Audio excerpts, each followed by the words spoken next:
可可大冒險第14集，我哋終於都去到棉花糖島啦。上一集呢，我哋講到嗰隻由旺財扮成嘅加德里奧，帶咗所有人去到船尾嗰度，仲有呢，旺財叫大家跳落個大海嗰度。大海嗰度呢，黑麻麻，而且呢，金龜嘜就喺好近嘅距離。佢叫大家跳落去呢，大家都好驚好緊張。可可同埋跳跳豬就諗啦，呢個海入邊乜嘢都冇喎，你叫我哋跳落去，咪仲危險過留喺呢架船上邊。正當可可咁樣諗嘅時候呢，金龜嘜啊又對呢隻貓咪咪號啊發出咗攻擊啦。金龜嘜嗰條觸鬚啊，好似樹咁粗啊！佢好大力咁樣打咗落去貓咪咪號，成隻貓咪咪號即刻都喺度搖啊！正喺呢個時候，旺財就大叫一聲：你哋唔好諗咁多啦，快啲跳落去啦！當旺財咁樣叫完之後呢，可可同埋跳跳豬就鼓起勇氣，就跳咗落去大海嗰度。喺呢個時候，旺財就同大家講啦：你哋快啲啊，捉住船尾嗰條繩啊！黑腳趾船長呢，搶咗好多寶箱返嚟，多到架船都放唔晒，所以佢就用一啲繩將嗰啲珠寶放咗落去嗰啲箱嗰度，一個一個綁喺船尾嗰度。原來旺財一早已經將寶箱入邊嘅寶物呢攞走晒啦，所以每一個寶箱呢就好似一隻船仔咁樣綁住咗喺呢個貓咪咪號嘅船尾。旺財叫大家呢揸住嗰條繩，慢慢游到去嗰啲寶箱嗰度。咁多狗仔加埋跳跳豬，仲有可可，佢哋總共分開咗3個寶箱，坐咗上去。喺呢個時候呢，旺財就攞起咗一把斧頭，佢就好大力咁樣斬斷咗嗰啲繩，然後呢啲寶箱呢，就好似船仔咁樣慢慢飄遠咗，同呢隻貓咪咪號分開得越嚟越遠，越嚟越遠。初初呢，貓咪咪號都好大嘅，過一段時間呢，貓咪咪號就越嚟越細，越嚟越細，細到好似隻船仔咁啊！喺呢個時候，佢哋就知道呢，佢哋已經離開咗貓咪咪號好遠啦。喺呢個時候，旺財就同大家講：大家將嗰啲繩呢綁住大家嘅寶箱，我哋3個寶箱黐埋呢，就會變咗一隻好似船咁樣嘅船仔㗎啦。大家聽到旺財嘅指示呢，就將嗰啲繩將3個寶箱綁埋一齊。嗰啲狗仔都顯得好開心，因為佢哋唔需要呢再一個跑步機咁不斷喺度跑啦。而旺財、可可同埋跳跳豬呢，佢哋都好攰啊！呢個晚上呢，過得好耐啊。海上邊嘅風浪呢特別大，不過好彩呢個寶箱都係好紮實嘅。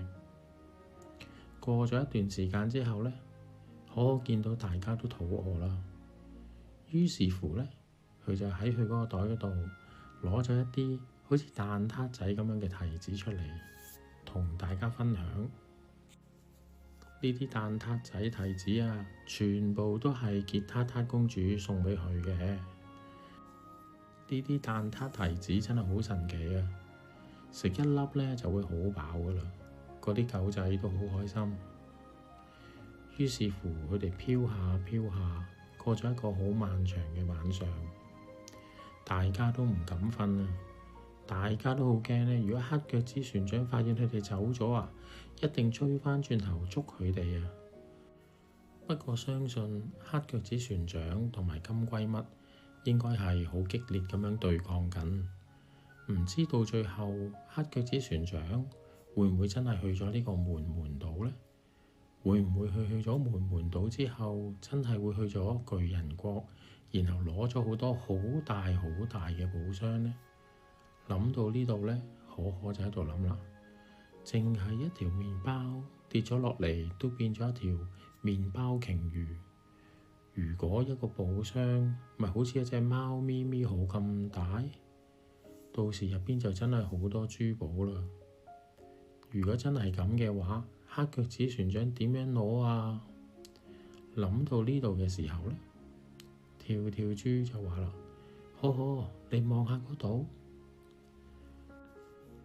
可可將掛喺頸上邊嘅望遠鏡攞出嚟，擺喺佢個眼睛嗰度一望，佢見到前邊真係有個島啊！嗰個島呢，粉紅色嘅，就好似一個雲咁樣浮咗喺海面上邊，睇落去呢，好搶眼嘅。喺呢個時候呢，旺財就話啦：可可，嗰一個就係棉花糖島啦。估唔到水流將我哋帶咗去呢一個島啊！我知道呢一個島呢，就係你想去嘅地方啦。過多冇幾耐，呢一隻寶箱船就飄到去呢個棉花糖島啦。當可可同埋跳跳豬準備落船嘅時候，旺財就同佢兩個講：你哋享受你嘅旅程啦，我會帶住我一班狗仔朋友去天神村㗎。好快呢，我知道你都會嚟到嘅。你記得啦，天神村嗰度有一個朋友等緊你㗎。正當可可想問究竟係邊個朋友嘅時候呢，佢突然間後邊人叫咗佢一聲：你係咪叫做可可啊？你係咪就係嗰個呢？喺軟糖島嗰度幫咗軟糖國王同埋杰塔塔公主嗰個好勇敢嘅可可啊？可可擰轉頭，佢望到一個好有趣嘅人啊！應該咁樣講，佢呢個頭髮呢就好似棉花糖咁樣樣，不過呢好似彩虹咁，有唔同嘅顏色㗎。而佢嘅衫同褲呢，原來都係棉花糖做嘅喎，睇落去呢就好似啲雲遮住咗個身體咁樣樣。而連佢隻鞋啊，都係棉花糖嚟㗎。可可就喺度諗啦，唔通呢個地方呢就好似軟糖島咁樣樣，全部嘢都係棉花糖，所以佢就叫做棉花糖島呢。當可可咁樣諗嘅時候呢，呢一個人就同佢自我介紹啦：你好啊，我就係呢個軟糖島嘅王子啦，我叫做綿綿呢。講完之後呢，喺呢個綿綿王子嘅身後呢，就行咗一隻狗仔出嚟喎。應該咁樣講，睇真啲呢，佢又唔似狗仔喎，佢更加似一隻好細好細嘅羊，因為佢嘅身呢都係用棉花糖做嘅，睇落去啊，直頭就係卡通片入邊嗰啲綿羊啊。呢個時候，呢個綿綿王子就講啦：可可，呢一隻呢係我嘅寵物啊，我好愛佢㗎，佢叫做花花。可可心入邊就諗：咁得意嘅，你叫做綿綿，但係你嘅寵物呢就叫做花花。喺呢個時候呢，旺財就同呢個綿綿王子打招呼啦。旺財就話啦：綿綿王子你好啊，好耐冇見啊！跟住落嚟呢，旺財就將佢所遇到嘅事講咗畀呢個綿綿王子知道。綿綿王子聽完之後就話啦：既然你而家要帶住所有狗仔返返去呢個天神村，不如咁樣啦，你坐住呢隻寶箱船呢，應該都係好論盡、好唔方便嘅。等我幫下你哋啦。喺呢個時候呢，呢個綿綿王子啊，就喺佢個背脊攞咗一樣嘢出嚟。可可望真啲，呢個咪就係棉花糖機。喺我嘅世界嗰度呢，如果我哋要食棉花糖，就係用呢部機器做啲棉花糖出嚟㗎啦。佢竟然隨身孭住呢部機器嘅。喺呢個時候，綿綿王子呢就將呢個機器開動咗。得意嘅係，呢個棉花糖機呢，唔需要用電嘅喎。可望一望呢個綿綿王子將隻腳呢放咗喺呢部機器下邊，原來下邊啊有一個好似單車咁嘅腳踏嘅。呢個綿綿王子呢，就不斷用隻腳掹啊掹啊掹啊咁樣樣，然後呢個棉花糖機就不斷喺度轉動，而綿綿王子呢，就喺佢嘅身嗰度攞咗兩支好似織冷衫咁樣嘅針出嚟。有趣嘅係呢，綿綿王子呢個棉花糖衫其實冇袋嘅喎，但係似乎入邊又可以收埋好多嘢。佢隨手就攞咗兩支好似織冷衫咁樣嘅針出嚟。於是乎呢個綿綿王子呢，就喺呢個棉花糖機嗰度用手喐啊喐啊喐啊喐啊，唔使一陣啊，佢竟然整咗一樣嘢出嚟啊！望真啲呢，好似一個氣球喎。再過多一陣，呢個氣球就變得越嚟越大，越嚟越大，越嚟越大啦。到最後呢，大到好似一個熱氣球咁啊！過多一陣呢，綿綿王子就將呢個好似熱氣球咁大嘅棉花糖黐咗喺嗰啲由寶箱造船嘅寶船嗰度。然後綿綿王子就同旺財講啦：旺財，你坐住呢一隻用棉花糖熱氣球做成嘅船呢，就可以好快咁樣飄返去天神村㗎喇。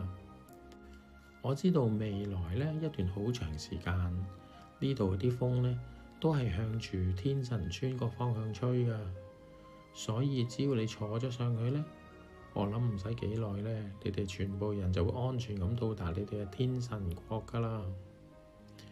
講完之後，旺財真係好開心啊！於是乎，旺財就同可可同埋跳跳豬講再見。旺財呢再提醒多一次可可，你記住嚟天神國度揾我啊！你嘅朋友等緊你㗎，拜拜。講完之後啊，佢就好快咁飄咗上天空啦，同埋所有狗仔一齊向住天神國嘅方向飄過去。而太陽呢亦都慢慢落山啦。可望去大海嗰度呢，見到呢一隻熱氣球嘅寶船慢慢向住嗰個夕陽飄過去，越嚟越細，越嚟越細。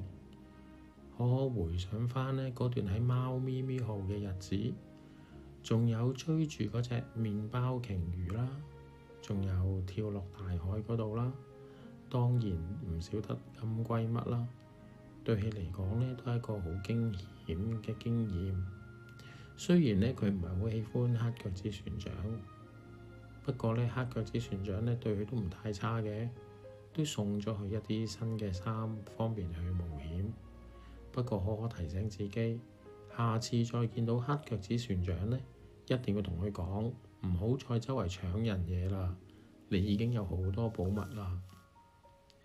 呢個時候，綿綿王子就講啦：可，我帶你參觀下呢個棉花糖島啦。仲有就係呢，我希望呢，你能夠幫到我哋啊！有一件好重要、好重要嘅事啊！希望你能夠幫到我哋啊！喺好耐之前呢，小王子曾經同我哋講過，會一個好勇敢嘅女仔嚟到我哋呢個島呢度去幫助我哋㗎。咁究竟綿綿王子有啲咩事要叫可可幫手呢？可可跟住落嚟又會遇到啲咩事呢？我哋下一集再講。